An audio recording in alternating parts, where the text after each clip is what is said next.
Hi guys, welcome back to another quick tutorial. This is Ali Khan and you are watching Multicare.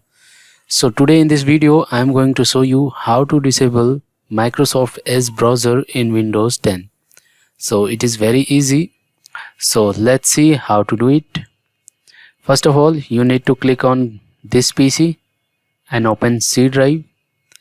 Then open Windows folder and in Windows folder find system software folder, means system apps. Just open system apps. Now you can see this folder Microsoft Edge. So before making any changes, let's open the Microsoft Edge browser. It is working or not. So here is Microsoft Edge browser. So just click it. So Microsoft Edge is working fine. Okay, so now just close it and just rename this folder like .back. Okay,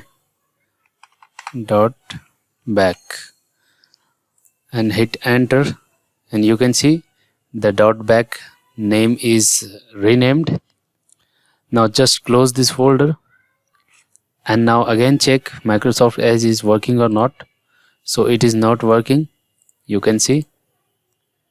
If you want to again enable this browser, you can just rename again C drive, Windows and system apps.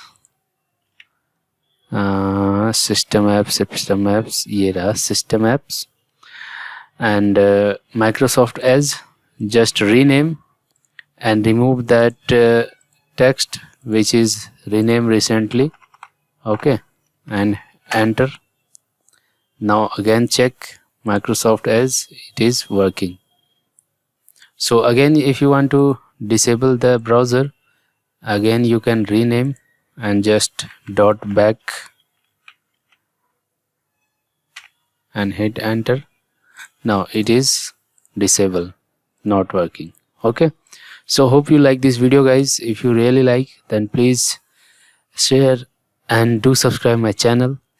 If you have any query, then please comment below. So see you in the next video. Goodbye.